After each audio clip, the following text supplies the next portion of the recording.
Eduardo Galeano, Los hijos de los días. Enero 8.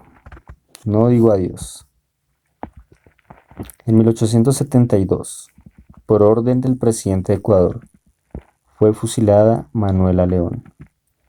En su sentencia, el presidente llamó Manuel a Manuela, para no dejar constancia de que un caballero como él estaba enviando al paredón a una mujer, aunque fuera una india bruta. Manuel había alborotado tierras y pueblos y había alzado a la indiada contra el pago de tributos y el trabajo servil. Y por si todo eso fuera poco, había cometido la insolencia de desafiar a duelo al teniente Vallejo, oficial del gobierno, ante los ojos atónitos de los soldados. Y a campo abierto la espada de él había sido humillada por la lanza de ella.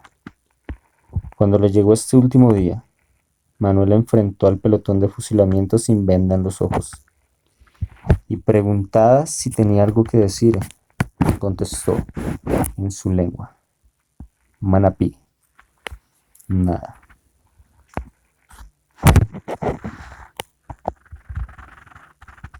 Enero 9.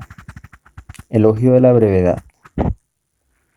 Hoy se publicó en Finlandia, en 1776, la primera edición de Sentido Común. Thomas Paine, el autor, sostenía que la independencia era un asunto de sentido común contra la humillación colonial y la ridícula monarquía hereditaria, que tanto podía coronar a un león como a un burro. Este libro de 48 páginas se difundió más que el agua y el aire, y fue uno de los papás de la independencia de los Estados Unidos.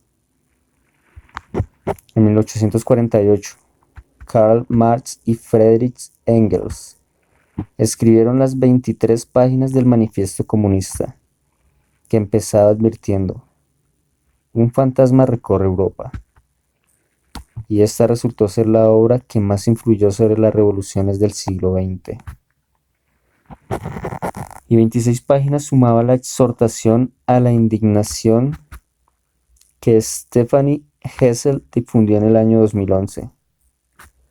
Esas pocas palabras ayudaron a desatar terremotos de protesta en varias ciudades.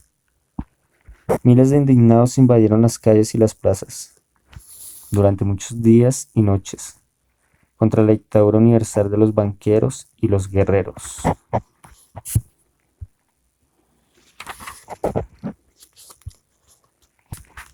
Enero 10. Distancias. Tosiendo marchaba el coche, y a los tumbos, apilados dentro del coche, viajaban unos músicos. Ellos iban a alegrar una reunión de campesinos, pero ya llevaban un largo rato perdidos en los hirvientes caminos de Santiago del Estero. Los despistados no tenían a quién preguntar. Nadie había, nadie quedaba, en aquellos desiertos que habían sido bosques.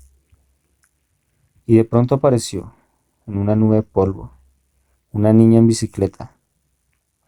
¿Cuánto falta?, preguntaron, y ella dijo: falta menos, y en el polvo se fue. Enero 11. El placer de ir.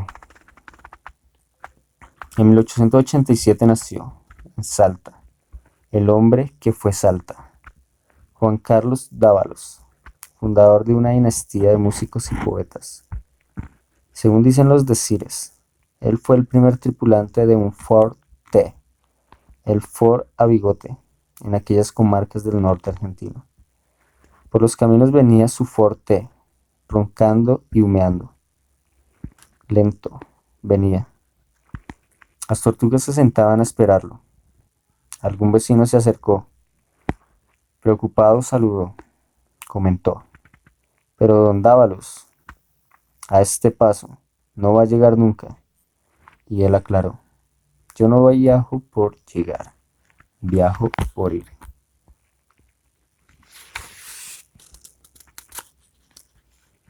Enero 12.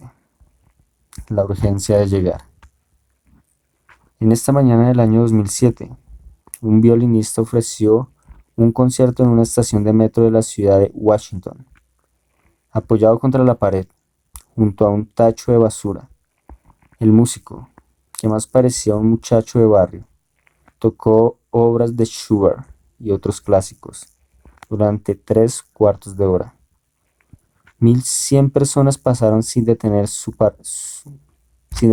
apurado camino. 7 se detuvieron durante algo más que un instante. Nadie aplaudió. Hubo niños que quisieron quedarse, pero fueron arrastrados por sus madres. Nadie sabía que él era Joshua Bell, uno de los virtuosos más cotizados y admirados del mundo. El diario The Washington Post había organizado este concierto.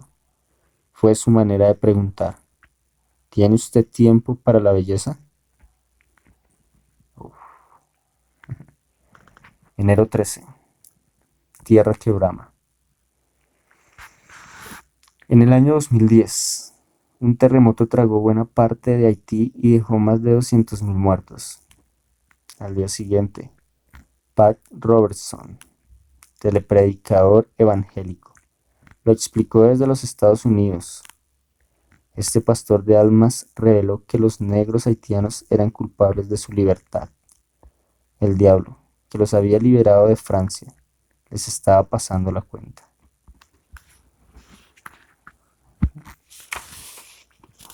Enero 14. La maldición haitiana. El terremoto de Haití había culminado la larga tragedia de un país sin sombra y sin agua, que había sido arrasado por la voracidad colonial y la guerra contra la esclavitud. Los amos destronados lo explican de otra manera. El vudú tenía y tiene la culpa de todas las desdichas. El vudú no merece ser llamado religión. No es más que una superstición venida del África, magia negra, cosa de negros, cosa del diablo.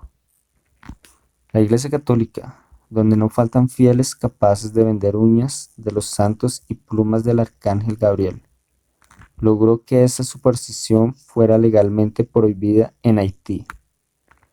En 1845, 1860, 1896, 1915 y 1942. En los últimos tiempos, el combate contra la superstición corre por cuenta de las sectas evangélicas.